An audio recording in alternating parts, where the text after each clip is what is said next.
1월 21일 주일 예배를 시작하도록 하겠습니다. 기도하겠습니다. 성령님 임하여 주시옵소서. 성령님 임하여 주시옵소서. 아버지 감사합니다.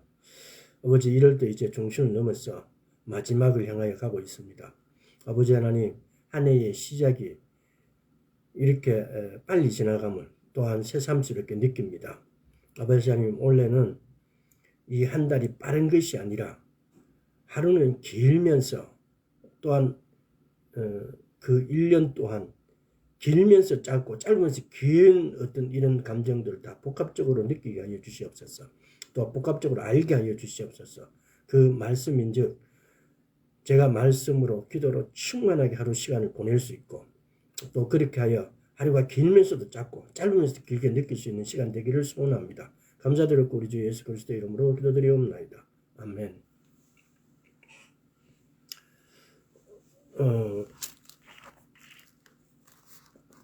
이사야서 61장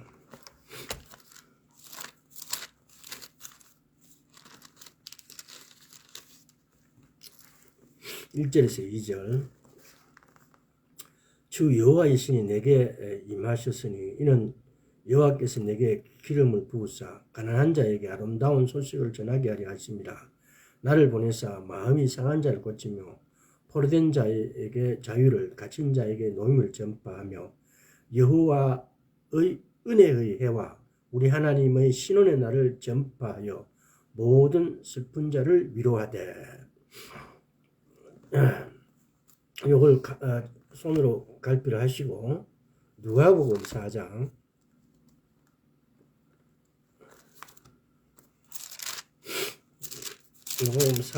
18, 19절.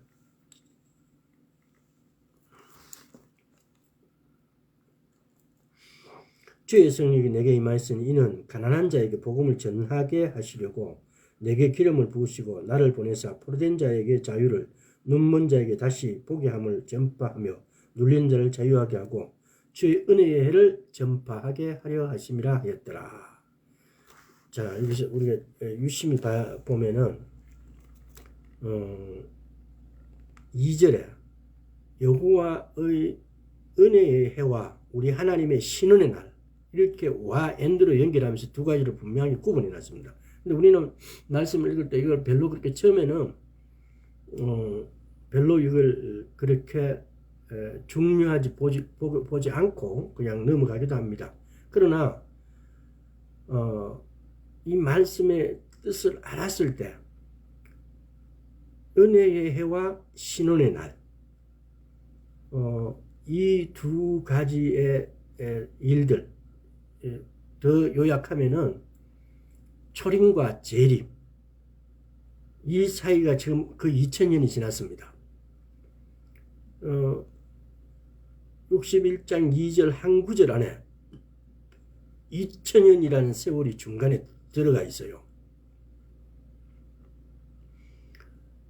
그래서 누가복음에서는 누가복음 19절에 4장 19절에서는 예수님께서 주의 은혜의 해를 전파하게 하려 하심이라 하였더라.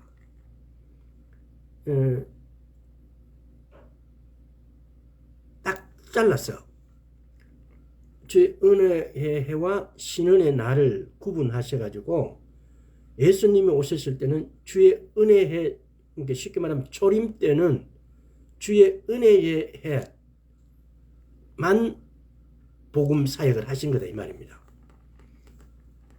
마태복음 11장 가겠습니다.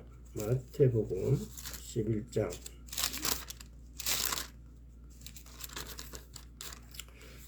3절에 예수님께서 여짜오되 오실 그이가 당신이 오니까 예수께 여짜오되 우리가 다른 일을 기다리오리까.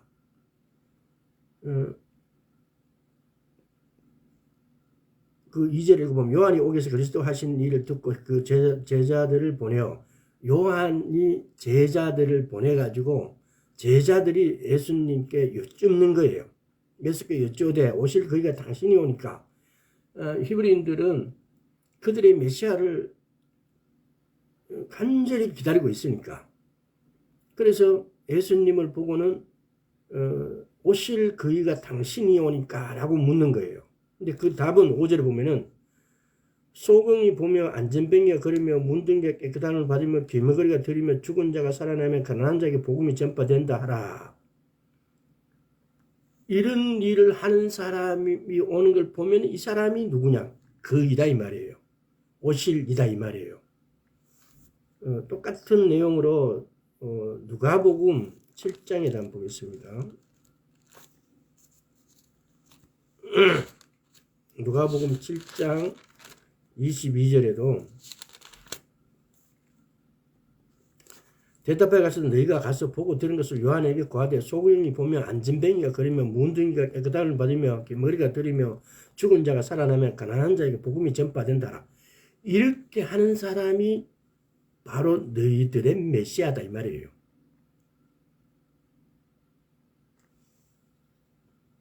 히브리인들은 예수님이 오셔갖고 사역해서 오늘날까지 예수님이 그들의 메시아 그리스도임을 알지 못해요. 오히려 지금 부정하고 있어요. 히브리의 역사를 여러분들이 이렇게 탐구를 해보면은 예수를 믿는 자들이 그들을 죽이고 그야말로 학살하는 거죠. 학살.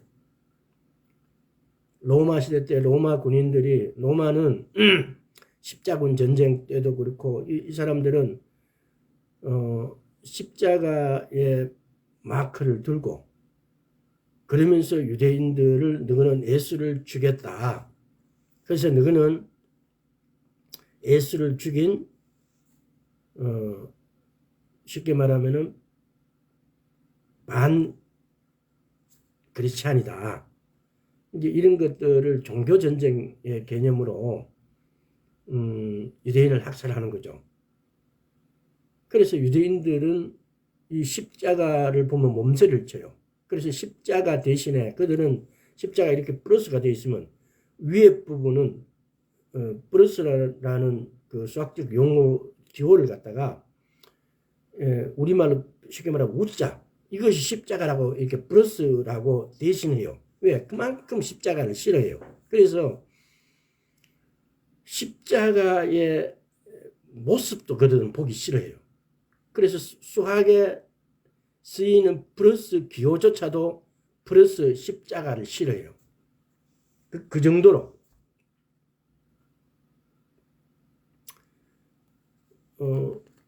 근데 이걸 전에 이사야서 61장을 보면은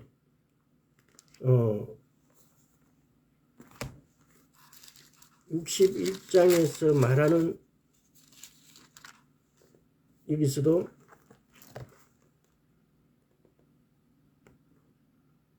지금 여기도 이런 뜻이 포함되어 있는 거예요. 지금 1절부터 보세요. 신이 내게 임하셨으니 주 여호와의 신에게서 이는 여호와께서 내게 기름 부으사 가난한 자에게 아름다운 소식을 전하게 하려 하시며 나를 보내사 마음이 상한 자를 고치며 포로된 자에게 자유를 갇힌 자에게 노임을 전파하며 여호와의 은혜의 해와 우리 하나님의 신의 날을 전파하여 모든 슬픔 자를 위로하되 이렇게 하신 분이 누구냐? 가난한 자를 상한 자를 고치고 자유케 하고 이렇게 하시는 분이 누구냐고요? 이분이 예수 그리스도예요.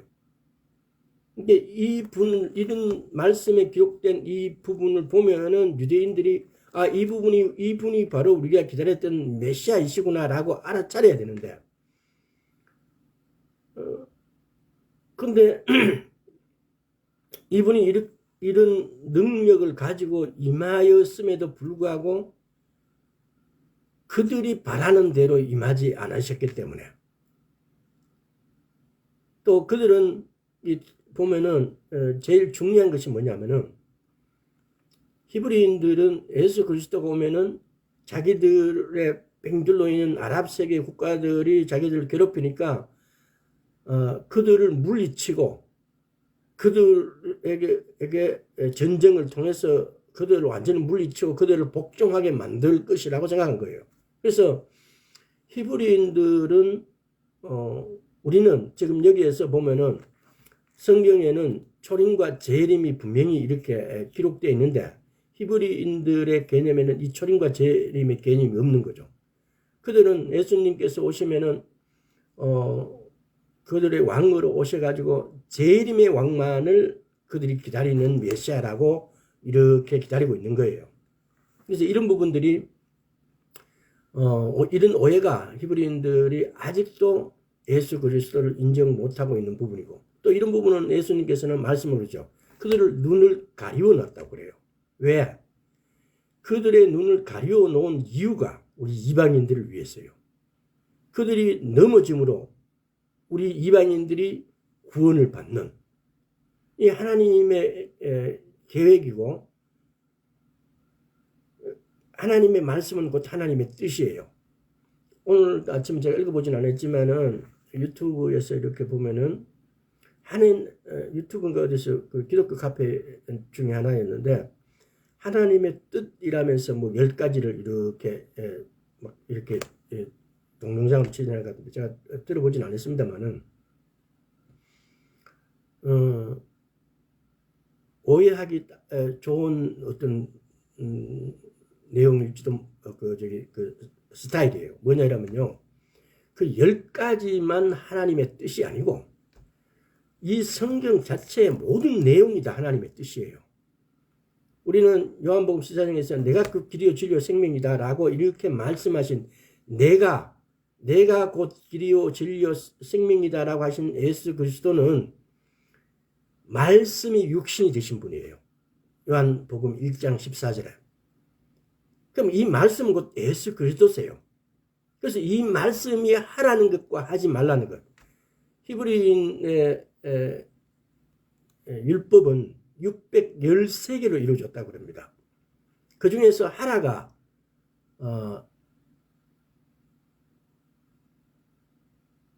248개, 하지 말라가 365개예요.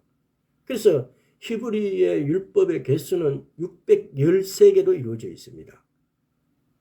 근데 그 자체가 다 하나님의 뜻이에요. 다, 그 모든 것이 다. 그러니까 특별히 이것만 하나님의 뜻이다. 뭐 10개든 또는 2개든 1개든 이걸 끄집어낸다는 것은 중요성을 강조하는 의미에서는 가능할지 몰라도 전체적인 의미에서는 그것이 때로는 사람들이 오해하기 쉬울 수도 있습니다. 자, 요한복음. 그래서 초림은 이사야서 60장에서 은혜의 해로, 재림은 보복의 날로. 요한복음 12장을 한번 보겠습니다.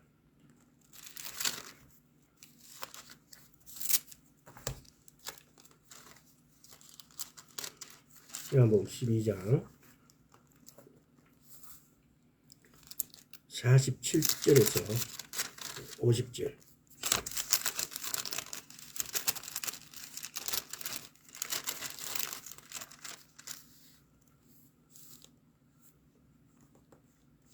사람이 내 말을 듣고 지키지 아니할지라도 내가 저를 심판하지 아니하노라. 내가 온 것은 세상을 심판하려 함이 아니요 세상을 구원하려 함이로라. 나를 저버리고 내 말을 받지 아니하는 자를 심판할 리가 있으니 곧 나의 한 그 말이 마지막 날에 저를 심판하리라. 내가 내 자유로 말한 것이 아니요 나를 보내신 아버지께서 나의 말할 것과 이룰 것을 친히 명령하여 주셨으니 나는 그의 명령이 영생인 줄 아노라. 그러므로 나의 이르는 것은 내 아버지께서 내게 말씀하신 그대로 이르노라 하시니라. 하나님의 말씀은 아버지께서 하신 말씀 그대로를 예수께서는 전해주신 거예요. 우리는 이 말씀이 곧 예수 그리스도시고 예수 그리스도 이끌어서 이 말씀이신데, 예수 그리스도께서 말씀을 하신 말씀들은 아버지께서 하신 말씀을 그대로 전해주는 거예요. 그러니까 그래서 이 말씀은 곧 하나님이세요. 우리는 그러잖아요. 우리는 사람이 죽어서 호랑이는 죽어서 가족을 남기고 사람은 죽으면 뭐 이름을 남긴다 이런 말 있잖아요. 하나님께서는 이 말씀을 예수께서 십자가에 못 박혀지고 죽으시고 부활하시고 하나님 우편에 앉으시고 이 말씀을 우리에게 주고 가셨어요. 그런데 하나님이라는 신적인 인격, 예수 그리스도의 인격과 신격에서 그분의 인격이 존재하는 곳에는 그분의 신격도 존재합니다. 우리말로 우리의 어떤 의미로 표현하면은 우리가 영혼육을 가지고 있는데 내 영도 나이고 나의 혼도 나이고 나의 육체도 나인 것입니다. 근데 우리는 지금까지는 보면은 우리 육체의 나를 대부분을 가치를 이렇게 소중하게 여겨버렸어요. 그래서 우리나 너무나 많은 사람들이 우리 육체에 대해서 너무 소중하게 생각해요. 특히 여성들 육체에 대해서는 화장하고 몸 살 빼고 아끼고 엄청난 시간과 엄청난 에너지를 거기다가 이렇게 투자를 해요. 그렇지만 과연 내 영혼에는 그만큼 투자하냐? 나는 그렇지 않다고 봐요. 근데 우리 크리스찬들은 내 육체 이상으로 내 영혼에 내 영이 나이라고 일전에 한번 말씀드린 적이 있습니다. 나는 나의 영이고 내 영은 혼을 가지고 있고 나는 혼을 가지고 있고 육체 가운데 사는 거예요. 나는 다시 한번 말씀드리겠습니다. 나는 영이에요. 나의 영이 나예요. 나의 영은 혼을 가지고 있고 육체 가운데 내가 살고 있어요. 이것이 내 영혼육을 가장 한마디로 압축하고 정리한 구절이에요. 그래서 하나님께서도 우리하고는 차원은 틀리지만은 우리가 영혼육을 가졌던 것처럼 하나님께서는 인격이시기도 하지만 신격이세요. 나의 영이 나인 것처럼 나의 영은 나인데도 나는 볼 수도 없고 만질 수도 없어요. 근데 그거하고는 너무나 차원이 틀리게 하나님의 존재는 이 말씀이 곧 예수 그리스도시고 이 말씀이 곧 하나님이세요. 조금 전에 우리가 증명했듯이 말씀이 육신이 되어갖고 하나님 우편에 앉아 계시는 예수님. 근데 그 예수님께서는 아버지 하나님으로부터의 모든 들은 말씀을 우리에게 전해주신 거예요. 그럼 이 말씀은 말씀이 곧 육신이 되신 분, 말씀이 곧 예수 그리스도께서는 아버지께서 들은 모든 말씀을 기록해 놓은 거예요. 따라서 다른 말로 이게 이제 우리가 결론적으로 표현하자면은 말씀이 곧 예수님이 곧 하나님이세요. 하나님 아버지의 말씀과 동일하신 거예요. 그래서 우리가 영혼육을 갖고 있듯이 하나님께서는 인격이고 신격이 있으니까 그 갭은 우리 영혼육에 대해서 우리가 영혼육을 가진 영도 나고 혼도 나고 육도 나인데 내가 나를 증명할 수가 없어요. 내가 나를 보여줄 수가 없어요. 특별히 영은.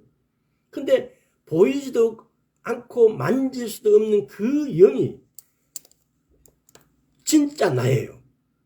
그래서 내 영은 혼을 가지고 있고 육체 가운데 산다라고. 이것이 영혼육에 대한 정리, 나에 대한 정리예요. 실제적이고 가장 나에 대한 합당한 정의예요.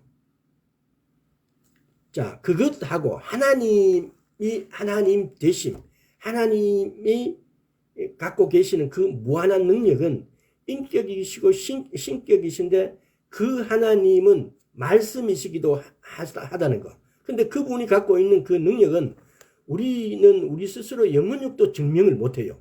마찬가지로 하나님이 인격이시고 신격이신 그 차원 높은 것은 우리 영혼육에다가 이렇게 비유를 할 수는 있어요. 그러나 그 갭이 너무 커서 우리는 어떻게 증명할 수도 없고 확신할 수도 없어요. 그런데 그것을 눈에 보이지 않지만 손으로 만질 수 없지만은 증명할 수 있는 것이 믿음이에요. 자, 오늘 그 내용은 여기까지 정리해서 여러분들 이건 묵상하시면서 눈에 보이지 않지만은 만질 수 없지만은 그 눈에 보이지 않고 만질 수 없는 것을 증명할 수 있는 믿음. 자, 따라서 지금 보면은 마태복음 24장에서 이걸 다 읽어야 되는데 시간이 좀 많이 가도 어쩔 수 없습니다. 자, 마태복음 24장 3절에서 13절. 예수께서 감람산 위에 앉으셨을 때에 제자들이 조용히 와서 가로되 우리에게 이르소서 어느 때에 이런 일이 있겠사오며 또 주의 임하심과 세상 끝에는 무슨 징조가 있사오리까. 예수님께서 대답해 가르치되 너희가 사람의 미혹을 받지 않도록 주의하라. 많은 사람이 내 이름으로 와서 이르되 나는 그리스도라 하여 많은 사람을 미혹케 하리라. 난리와 난리 소문을 듣겠으나 너희는 상가 두려워 말라. 이런 일이 있어도 있어야 하되 끝이 아직 아니니라. 민족이 민족을 나라가 나라를 대적하여 일어나겠고 첫째의 기근과 지진이 있으리니 이 모든 것이 재난의 시작이니라. 그때 사람들이 너희를 환난에 넘겨주겠으며 너희를 죽이리니 너희가 내 이름을 위하여 모든 민족에게 미움을 받으리라. 그때 많은 사람이 시험에 빠져 서로 잡아주고 서로 미워하겠으며 거짓 선지자가 많이 일어나 많은 사람을 미혹하게 하겠으며 불법이 성함으로 많은 사람이 사랑이 식어지리라. 그러나 끝까지 견디는 자는 구원을 얻으리라. 이 천국 복음이 모든 민족의 증거가 되기 위하여 이 온 세상에 전파되는 그제야 끝이 오리라. 하나님께서는 마지막 때에 에스겔서 37장에 보면은 에스겔에게 하나님께서 두 막대기를 줘요.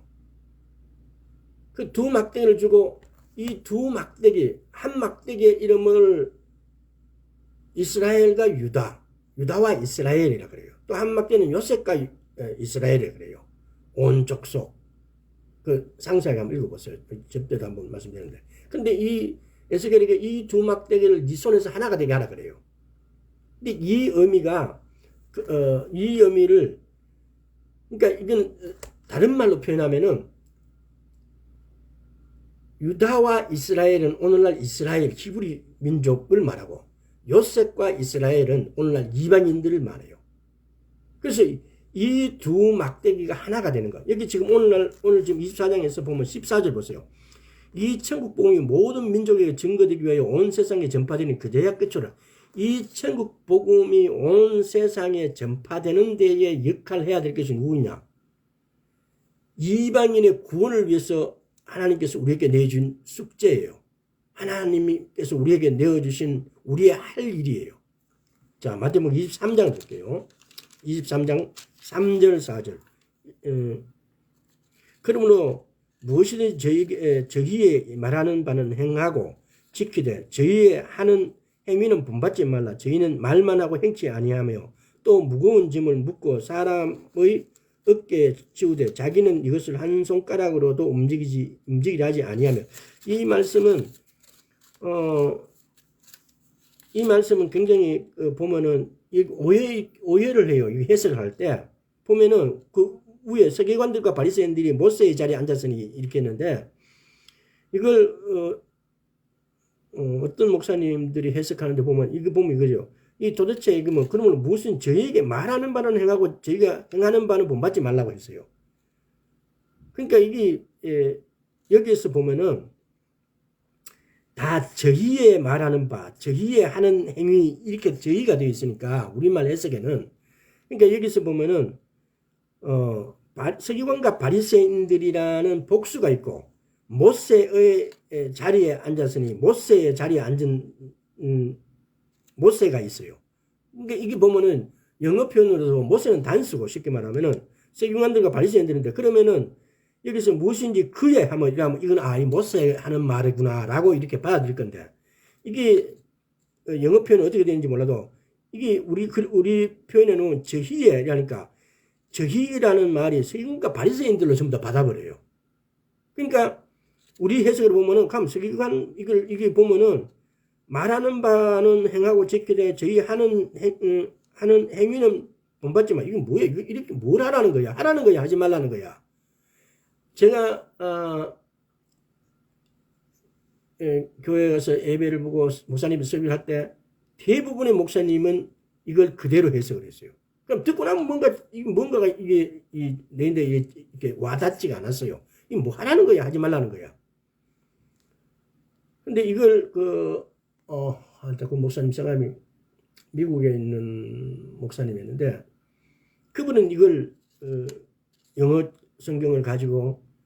앞에 저희 무엇인지 저희에 행하는 말하는 바는 이때 저희는 못세를 받는 치를 받는 그러니까 저희가 못세였고 뒤에 저희에 하는 행위는 할 때 저희는 서기관들과 바리새인들이라고 우리가 인칭대명사 지시대명사를 이렇게 잘못 해석해 버리면은 이 완전 주제가 목적이 완전 흐트러져 버려요.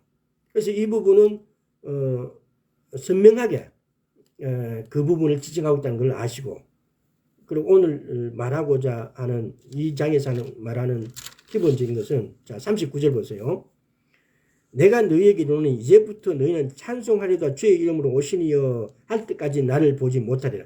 지금 여기서 24장에서 14절은 24장 14절에서 천국 복음이 모든 민족에게 증가되어 온 세상에 전파하는 역할은 이방인에게 준 거예요.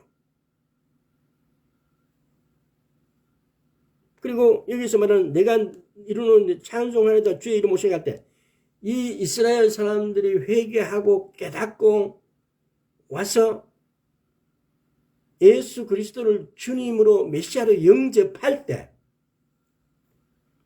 그때까지 나는 보지 못하리라 하세요. 이거 지금 이건 누가 해야 되느냐? 유대인들이 해야 된다는 거죠. 이게 주의 이름으로 오시는 이여 할 때까지 너희는 찬송하리로다 주예요. 바루카 바셈 아도나이 할 때까지. 근데 요즘 이스라엘에서 지난 시간에도 말씀드렸지만은 바루카 바셈 아도나이라고 그들이 찬양하는 것은 우리가 찬송하는 것 찬양하는 거 틀려요. 우리는 그들하고 틀리게 그들은 2000년 동안 디아스포라에서 그들이 세계 열방을 다니면서 무시당하고 또 그들의 하나님이 갖고 있는 그들의 리얼함을 우리는 잘 이렇게 깨달을 수가 없어요. 그들만큼. 그래서 성경이 그러잖아요. 성경을 보면 이스라엘 한 사람을 마지막 때 되면 이스라엘 한 사람 붙잡고 이방인 10사람이 그런데 말씀 좀 가르쳐 달라고 한다고. 그러니까 얘들의 간절함을 우리가 따라갈 수가 없는 거죠. 그래서 이스라엘 입에서 이방인이 세계 만방에 복음을 전해지고 그래서 지금 그 선지자가 아니고 그 선교사들을 보면은 이제 모든 세계 열방에 그러니까 지난 시간에 언젠가 말씀드렸죠. 방언이 약 6,900 얼마가 되고 나라가 약 260개 나라고 그 다음에 민족이 약 12,000 뭐 이렇게 민족이 있는데 거의 모든 민족들에게 이 복음이 다 전파됐다고요. 또 모든 민족의 언어로 이 성경이 번역되어서 편찬됐다고요. 그러니까 지금 쉽게 말하면은 마태복음 24장 14절에 천국 복음이 모든 민족에게 증거가 됐고 지금 이스라엘에서는 바루카바 바셈 아도나이라고 외치고 있고 이게 지금 뭘 말하는 거예요? 마라나타라고 외친다는 말이죠. 아멘 주 예수여 오시옵소라고. 지금 우리는 이 시대에 살고 있는 거예요. 그동안 우리가 보면은 많은 이단들이 활개를 쳤고 근데 그 이단들 중에서 가장 뭐라 그래요? 가장 그 이단 중에서 활개를 쳤던 것이 뭡니까? 주의 오심을 기다린다는 쪽의 이단이었어요.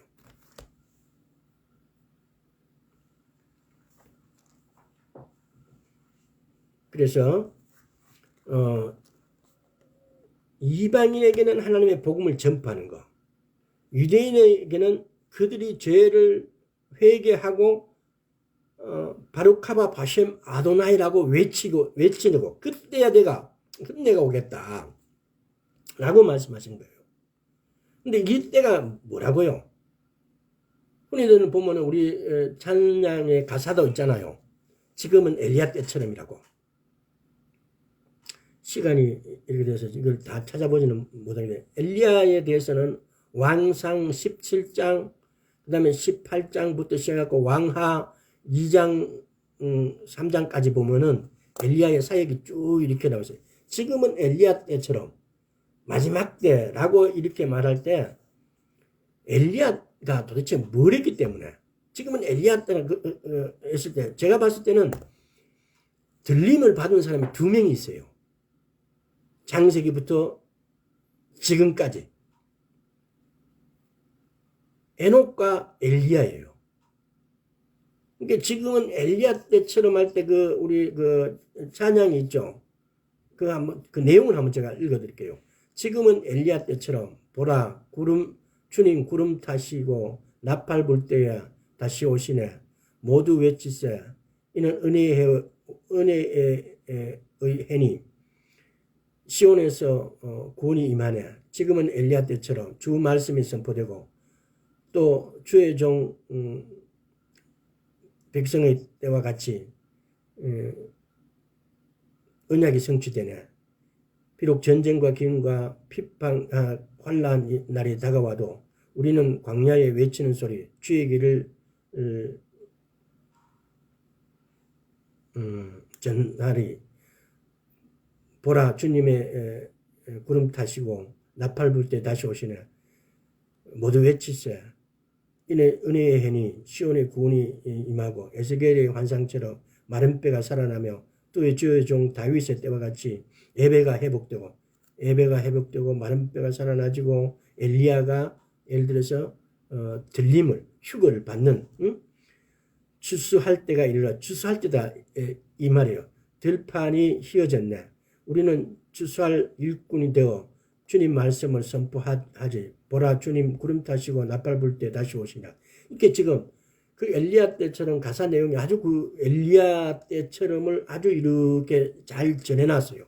근데 왕상 17장부터 시작해갖고 왕하 3장까지를 쭉 읽어보세요. 엘리 사역에 넘어갈 때까지의 그 상황을 쭉 이렇게 기록해놨어요. 지금이 마지막 때라는 거. 이사야서 43장.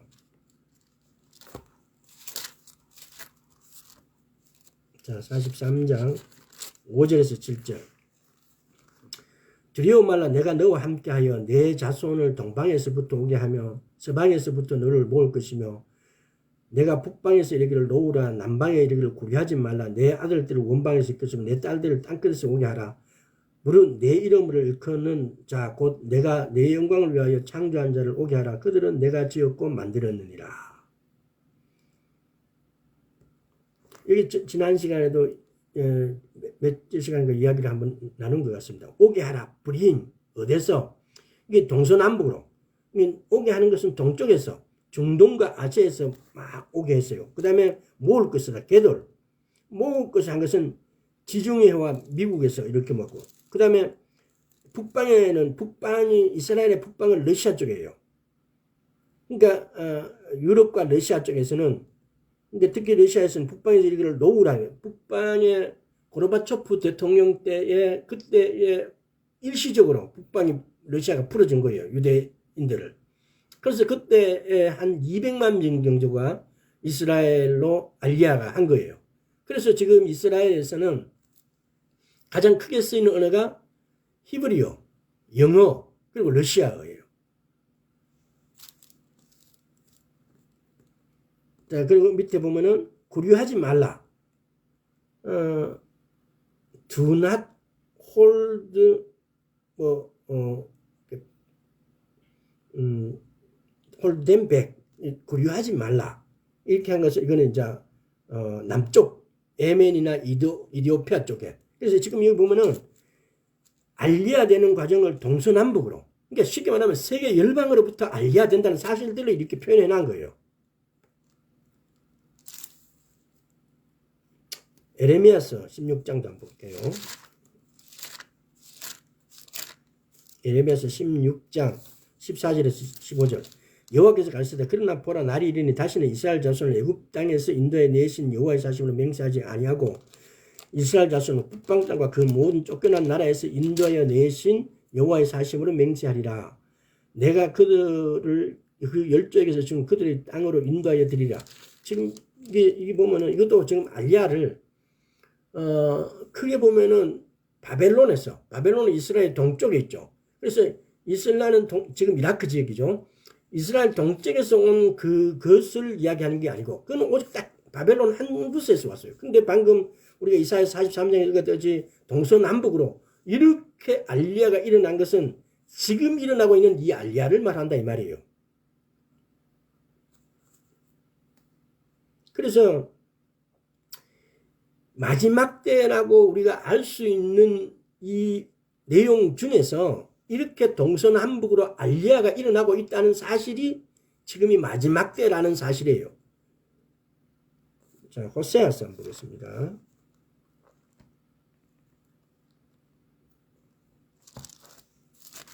호세아서 3장.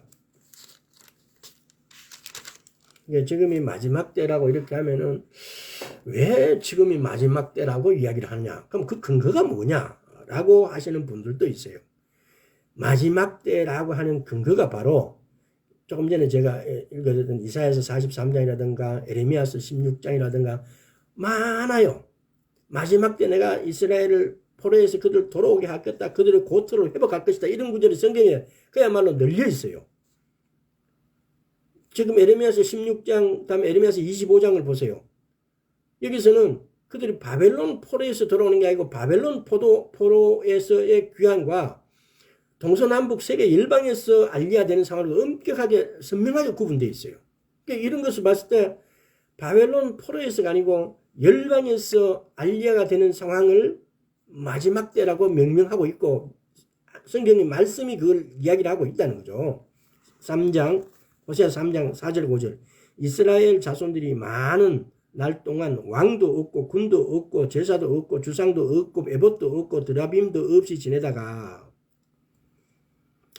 그 후에 저희가 돌아와서 그 하나님 여호와와 그 왕 다윗을 구하고 말일에는 경외함으로 하나님 여호와께로 와 그 은총으로 나아가리라. 지금 여기도 지금까지 말일에는 경외함으로 돌아온다는 거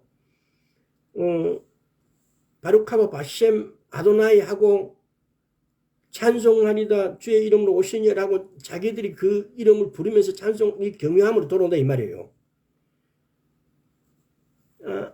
이때가 마지막 때이고 이것이 쉽게 말하면은 엘리야 때처럼이에요. 지금은 엘리야 때처럼이라고 우리가 찬양도 있듯이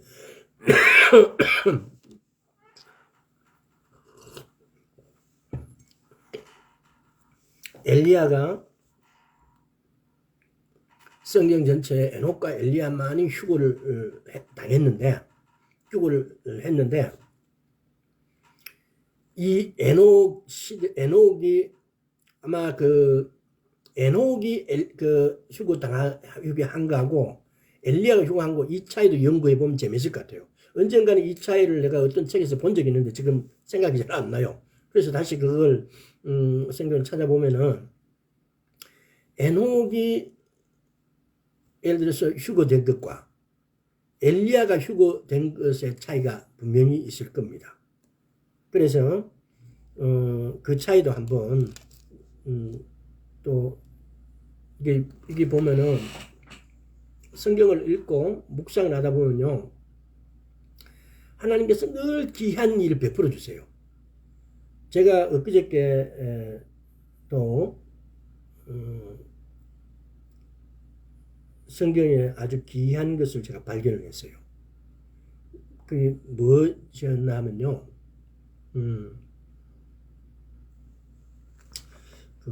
가만히 있어봐라. 시간이 가도 말씀을 한번 드리게 돼. 찾아갖고, 그 말씀이,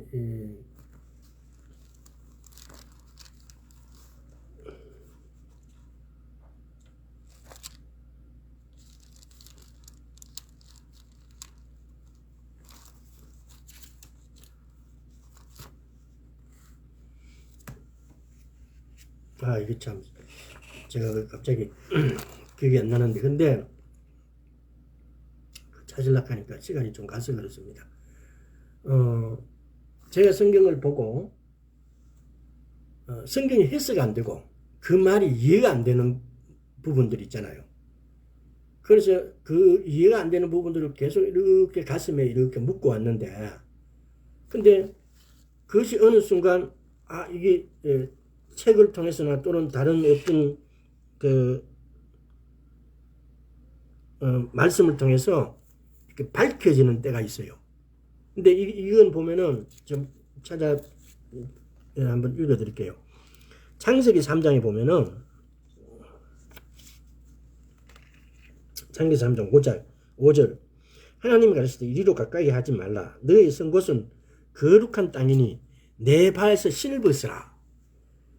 내 발에서 신을 벗으라는 걸 갖다가 지금까지 제가 이걸 구절을 이해했던 부분은 어디까지였냐면은, 내가 네 발에서 신을 벗으라는 이 뜻에는 네 방향 목적을 내려놔라 라는 정도로만 이렇게 이해를 하고 있었어요. 근데 그저께 그 목사님 이름이 박윤식 목사님이라고, 그분이 책을 이렇게 쓴 책이 있어요. 근데 그분이 쓴 책에서 보면은 내 발에 신을 벗으라는 이 뜻은 크게 한 서너 가지로 이렇게 돼요. 뭐냐면은 신을 벗는 것은 그곳에 하나님의 임재가 임재하셨기 때문에 하나님의 임재를 곧 성전, 하나님의 하늘의 문, 창세기 28장 16, 17절, 레위기 11장 44절, 45절에서 거룩한 자가 되어야 된다는 이런 뜻 포함하고 있고, 두 번째는 모세 안에 있는 죄를 해결하라고 요구하신, 하나님께서 모세에게 네 신발을 벗으라고 한 것은 모세 안에 있는 죄를 해결하라고, 신은 먼지, 때, 사람 과거의 족적을, 지금까지 살아온 족적을 다 남긴 삶의 상징, 인생 노정, 우리가 산다는 것은 죄를 많이 짓게 되어 있다는 거죠.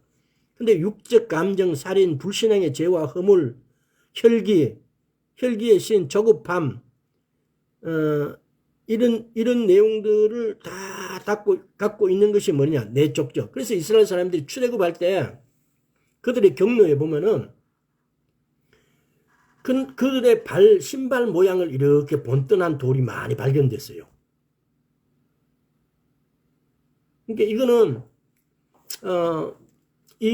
지금 제가 간단하게 요약하는 말씀을 그냥 이렇게 한번 듣고 그냥 넘어갔어요. 그리고 나중에 이 구절 다시 나오면 이걸 제가 좀 더 자세하게 설명하겠습니다. 그리고 세 번째는 모세가 하나님의 종이 되어야 함을 보여준 것이다. 고대 근동 자유인만 신을 신을 수 있었다. 고대 근동에서 자유인만 신을 신고 노예는 신을 신을 수가 없었어요. 노예는 맨발을 닫고 사는 거죠. 이는 철저한 하나님의 종이 되어야 함을, 자기를 포기하고 철저하게 하나님의 종을 되어야 신을 벗는 것이 철저하게 하나님의 종으로 살아나는 뜻이 있다는 말입니다. 하나님의 일은 자기의 힘이나 자기의 역심으로 하는 것이 아니라 하나님의 열심으로 하는 것이다 라고, 모세를 부르신 하나님은 창조의 하나님, 섭리의 하나님, 모든 것은 흥망성쇠와 인류의 생사화복을 주권적으로 주장하신 하나님이다. 그래서 종이라는 것은 주인이 시키는 대로 하는 거예요. 주인이 하라고 하는 대로 하는 것이 종이에요. 그래서 신을 벗으라는 것은 너 자신은 네 목적을 다 내려놓는, 이 고대 근동에서의 하나님의 사람은 쉽게 말하면 종은 신발도 못 신고 다녔다 이 말이에요. 그래서 모세인데 하나님께서 요구한 것이 네가 온전한 나의 종이 되어라라고 해서 신발을 벗어라 했다 이 말입니다. 그래서 제가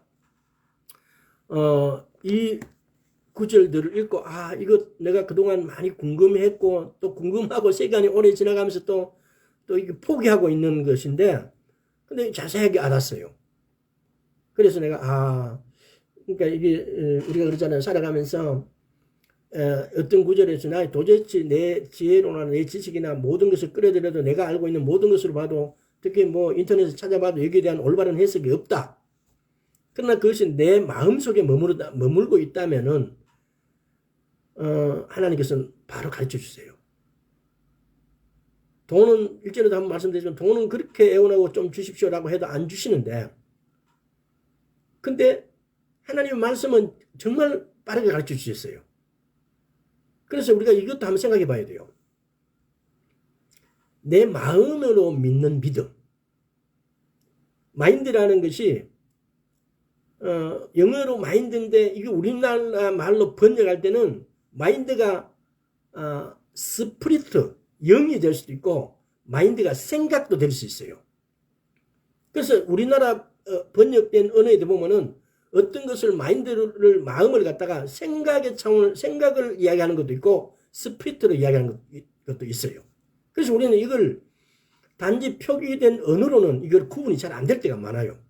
특히 성경을 공부하다 보면 뭐야 이거 이래라 그랬다 저래라 그랬다가 조금 전에 제가 이사야에서도 마태복음에서도 그랬잖아요. 마태복음 23장에서 저희는 한 것이 지시대명사는 뭔가가 반드시 받는 지시하는 그 내용을 담아야 되는데 저희라는 것은 우리가 일반적으로 봤을 때 그것은 복수잖아요. 그래서 보니까 모세와 바리새인들과의 이 받는 것을 전부 다 저희로 번역됐으니까 바리새인들만 받을 수밖에 없어요. 그러면은 한쪽 말은 들으라 그랬다 한쪽 말은 듣지 말라 그렇게 하니까 이게 뭐야 이거 어디다 장단을 맞추냐 이렇게 돼버리는 거예요. 그래서 말씀을 우리는 대부분이 그래요. 하나님이 직접 가르쳐 주시기도 하지만은 그렇지만은 서적을 통해서 우리의 선배들 통해서 대부분의 서적을 통해서 또는 기도하다만 직접 가르쳐 주시기도 하시죠. 그래서 그런 부분이 있다는 사실을 좀 이렇게 마음에 두시고 그래서 제일 중요한 것은 이건 같아요. 대부분의 예수를 믿는 사람들이 말씀을 잘 안 읽어요. 두 번째는 말씀을 읽으면은 이 말씀 도대체 무슨 뜻인지까지의 이 묵상의 단계로 가야 되는데 거기까지 안 가요. 그러면 하나님께서 가르쳐 주실 수가 없어요.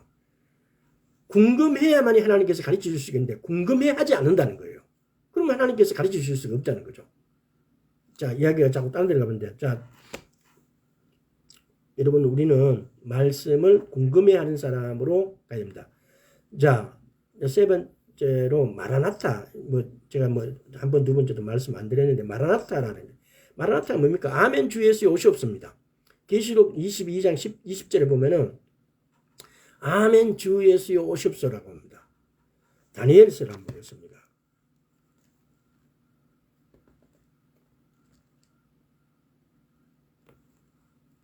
다니엘서 4장 25절 왕이 사람에게서 쫓겨나서 들짐승과 함께 거하며 소처럼 풀을 먹이며 하늘 이슬에 젖을 것이요 이와 같이 7대를 지낼 것이라. 그때 지극히 높으신 자가 인간 나라를 다스리시며 자기의 뜻대로 그것을 누구든지 주시는 줄을 아시리이다. 쉽게 말하면은 왕을 다스리는 분도 왕이신 예수 그리스도라는 겁니다. 모든 왕의 주제가 예수 그리스도라는 겁니다. 왕이시단 말입니다. 다니엘서 2장 한번 보겠습니다. 2장 46절에서 49절 이에 느부갓네살 왕이 엎드려 다니엘에게 절하고 명하여 예물과 향품을 그에게 드리게 하니라. 왕이 대답하여 다니엘에게 이르되 너희 하나님은 참으로 모든 신의 신이시요 모든 왕의 주제시로다. 모든 왕의 주제시로다. 주제가 뭐예요? 모든 왕을 다스리는 사람이다 이 말이에요. 다스리는 왕 중의 왕이다 이 말이죠. 내가 능히 이 은밀한 것을 나타내었으니 내 하나님은 또 은밀한 것을 나타내시는 자시로다. 왕이 이에 다니엘을 높여 귀한 썸을 많이 주며 세워 바벨론 온 돌 다스리게 하며 또 바벨론 모든 박사의 어른을 삼았으며 왕이 또 다니엘의 청구대로 사드락과 메삭과 아벳느고를 세워 바벨론 도의 일을 다스리게 하였고 다니엘은 왕궁에 있었더라. 우리가 이 고대에 보면은 우리가 예를 보면 신권 정치니 왕권 정치니 이런 개념이 많이 있잖아요. 그래서 신권 정치할 때 보면 대부분의 나라들이 제사장을 세워요. 그래서 제사장들이 엄청난 파워를 막 발휘하잖아요. 우리도 보면은 고려 시대 때 신동 같은 놈 완전히 나라를 말아먹잖아요. 오늘날에는요 천공 완전 나라를 다 말아먹잖아요. 아마 이 정권이 끝나면 천공은 무사하지 못할 겁니다. 이게 고려시대 때 신돈이 공민왕을 막 이렇게 그 노국공주가 죽으면서 제가 옛날 기억이라서 똑바로 이제 노국공주 그리워하고 막 이렇게 하니까 이 신돈이라는 놈이 왕을 막 이렇게 더 어지럽게 하고 정치에 개입해가지고 온 나라를 어지럽혀요. 오늘날 천공인지 뭐가 저놈하고 똑같아요. 우리 법률상에 저런 사람들을 아마 형을 주는 법이 뭐가 있는지 모르겠습니다만은 이 시대에 저렇게 몽매하게 저런 정치, 무당 정치, 무신 있을 수 없는 일이에요 지금. 그런데 지금 이렇게 하고 있어요 우리나라가. 느부갓네살 왕의 꿈은 주전 605년부터 주 400년경에 이르는 인류 1000년의 역사를 한눈에 보여주는 큰 우상에 관한 것이었습니다. 이게 지금 보면은 다니엘서 4장에 보면은 하셨던 게 이제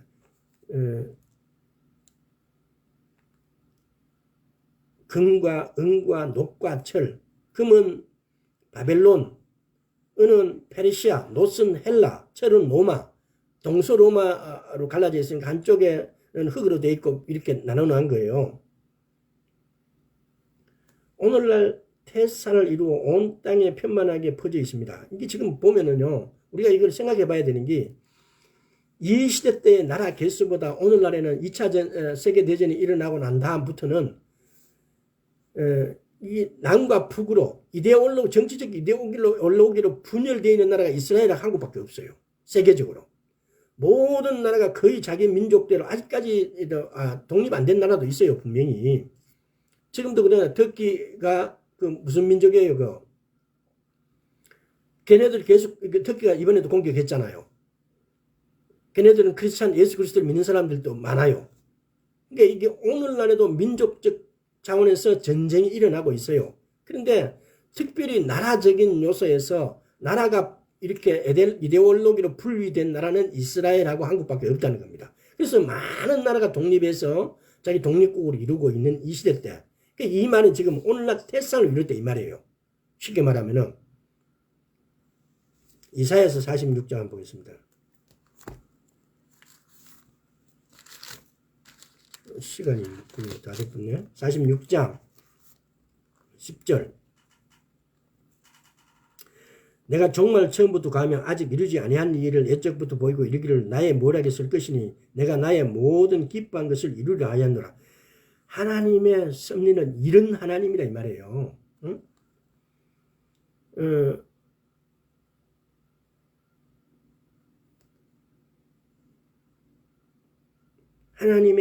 하나님은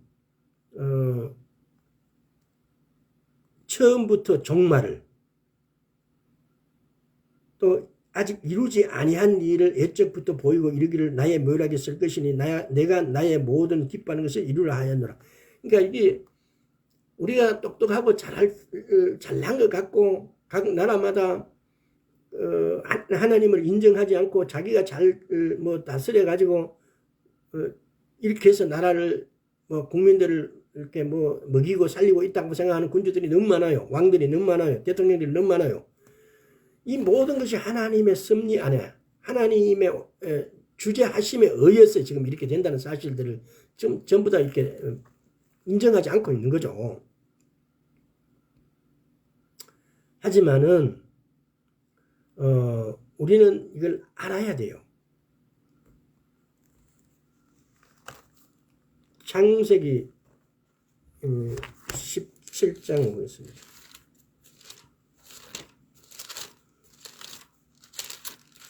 창세기 17장에 보면은 7절에서 8절.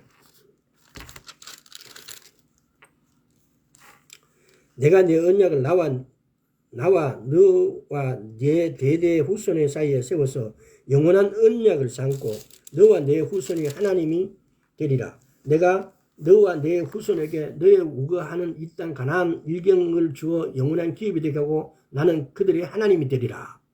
지금 아브라함이 지금 하나님이 이렇게 말씀하고 계시는 거예요. 창세기 28장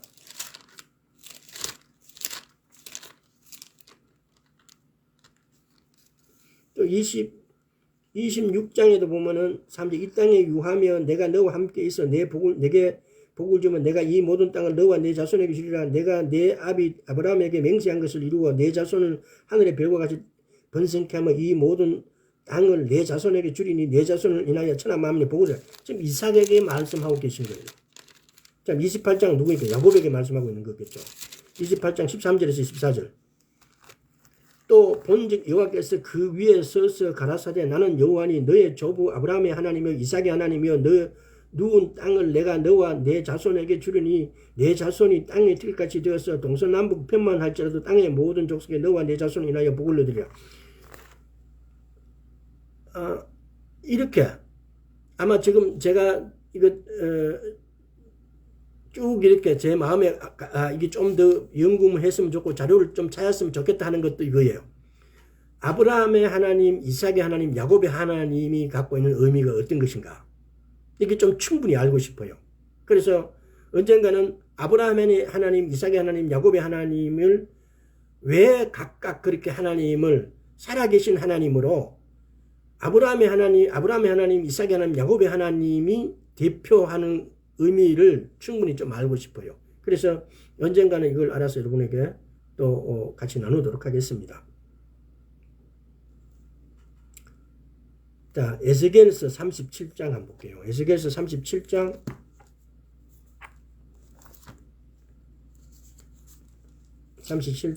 25절.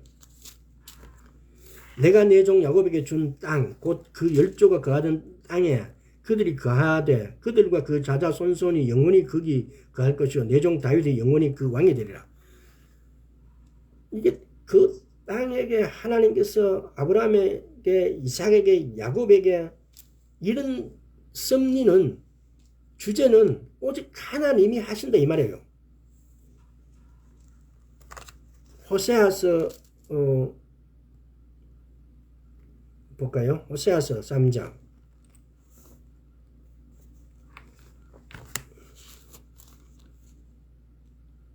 호세아서 아니고 아모스 9장 한번 보겠습니다.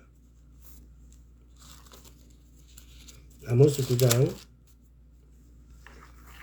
15절. 내가 저희를 그 본토에 심으리니 저희가 나의 준 땅에서 다시 뽑히지 아니하리라. 이는 내 하나님 여호와의 말씀이니라. 그러니까 하나님께서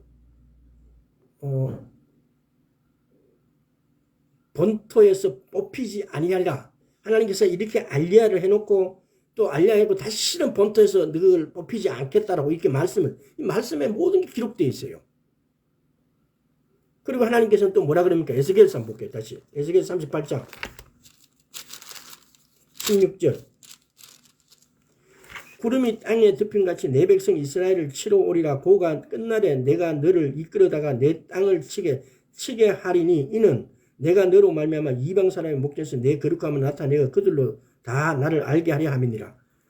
내 땅이라고 그랬어요. 내 땅. 요엘서 한번 볼까요?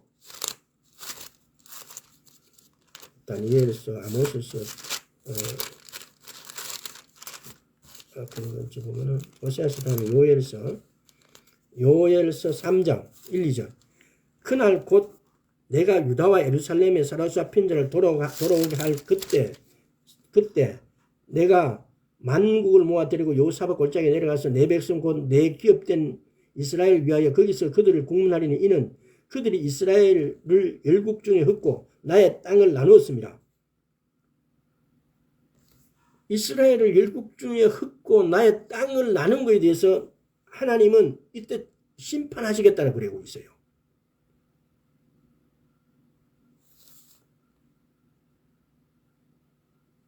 다니엘서 2장 44절 보면 이 여러 왕들의 시대에 하늘의 하나님이 한 나라를 세우시리니 이것은 영원히 망하지도 아니할 것이요 그 주권이 다른 백성에게로 돌아가지도 아니할 것이요 도리어 이 모든 나라를 쳐서 멸망시키고 영원히 쓸 것이라 그래요. 그 영원히 서는 나라가 이스라엘 백성들이 알리야 시켜서 그 고토로 다시 데리고 와서 지금 하나님께서 벌하시겠다고. 왜 뭐라고요? 열국 중에 흩고 나의 땅을 나누었 것. 그러니까 하나님께서 오직 이스라엘 땅을 내 땅이라 그래요. 나머지 땅은 내가 다 그냥 아담의 지은 죄로 인해서 내가 사탄에게 넘겨줬지만은 이스라엘 땅은 내 땅이라 그래요.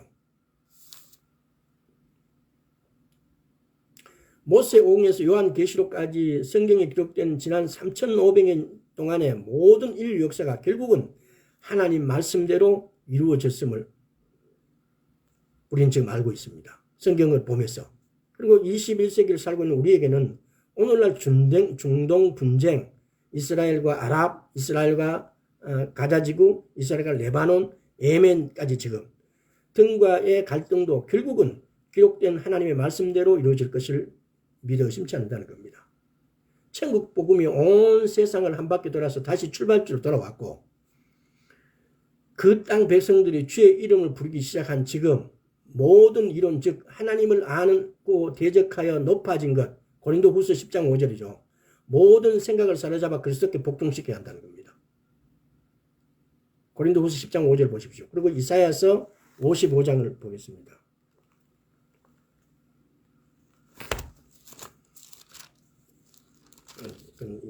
시간이 또 이사야서 55장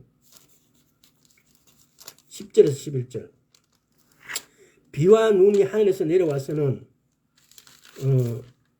다시 그리로 가지 않고 토지를 적셔서 삭이 나게 하며 열매가 맺게 하여 파종하는 자에게 종자를 주며 먹는 자에게 양식을 준과 같이 내 입에서 나가는 말도 헛되이 내게 돌아오지 아니하고 나의 뜻을 이루며 나의 명하여 보낸 일에 형통하리라. 하나님께서 하신 말씀이 이 땅에서 다 형통한다는 거예요. 그래서 우리가 이 말씀을 붙잡고 기도하고 이 말씀대로 살아야 되는 모든 이유가 이 말씀 안에 다 있는 거예요. 그래서 오늘날 우리가 이스라엘 보면서 가자지구의 전쟁, 레바논의 전쟁, 또 예멘까지도 이스라엘을 방해하고 막 미국하고 잽도 안 되는데 미국의 배를 막 폭탄을 던져요. 왜 이런 일이 일어나는가를 우리는 그냥 쟤네들이 뭐 그렇게 하는갑다라는 식으로 받아들이면 안 돼요. 말씀에 기록되어 있다는 사실. 그래서 말씀에 기록되어 있는 대로 이루어가고 있는 하나님의 섭리라는 겁니다. 하나님의 뜻이라는 거예요. 그래서 우리는 그러면 마지막 때가 언제이냐? 지금까지의 많은 분들은 마지막 때 이러면 오히려 짜증을 내요. 종말이 가깝게 왔다. 뭐 지금이 마지막 때다 이럴 것 같으면 니 또 뭐 종말주의에 빠져가지고 뭐 이런 식으로. 우리는 이런 사실의 말씀이 이루어지고 있는 사실들을 보면서 정말 마지막 때가 왔구나. 이스라엘 인구가 지금은 제가 알기로는 거의 한 1200만 정도로 되는 줄로 알고 있어요. 왜 그들은 다윗 왕이 사람 수를 세가지고 밭대로를 받잖아요. 그들은 그들의 백성 수를 세갖고 한 것은 자기 왕들의 명예를 드러내는 것으로 이렇게 되어 있으니까. 근데 그 인구가 얼마나 잘 발표를 하잖아요. 이스라엘은 보면은 다윗이 그래서 밭대로를 받은 거에 비유해서 그런지. 그래서 오늘날 이스라엘이 아직도 알려야 되지 않은 미국에서의 한 500만 정도가 미국에서 이렇게 살고 있다고 해요. 그래서 우리는 이 사실들을 보면서 정말 마지막 때가 가깝게 왔다. 복음이 다 전달되어 있고 이스라엘에서는 바루카우 바셈 아도나이라고 하고 있고 또 그들이 마라나타라고 외치고 있습니다. 아멘 주 예수여 오시옵소서라고 외치고 있습니다. 그래서 우리는 지금이 오히려 주님께 나아갈 때고 우리가 긴장해야 될 때고 오히려 지금이 찬양할 때고 감사할 때라고 생각되어집니다. 보면 그렇잖아요. 공부를 잘하는 애들도 보면은 초반에는 열심히 하다가 막상 시험 치려고 그러면은 풀어져 가지고 놓쳐버려요. 근데 때를 알면은 우리가 그러잖아요. 지금까지는 게으르게 신앙생활을 했고 지금까지는 조금 나태하게 했다면은 이제부터는 주님 오심이 너무 가깝기 때문에 지금부터는 긴장해서 정말 주님이 오심이 가깝다는 사실, 주님이 문 앞에서 문고리를 잡고 있다는 사실을 명심하고 더 주님께 나아가기를 소원합니다. 오늘 여기까지 하겠습니다. 아버지 하나님 감사드립니다. 우리의 느긋하고 게을러져 있는 이런 것들을 주여 우리가 회개하오니 주여 받아주시옵시고 연락하여 주시옵시고 우리 마음속에 열심히 특심이 되어서 활동할 수 주님께 나아갈 수 있도록 주의 은혜 베풀어 주옵소서. 감사드렸고 우리 주 예수 그리스도 이름으로 기도드리옵나이다. 아멘.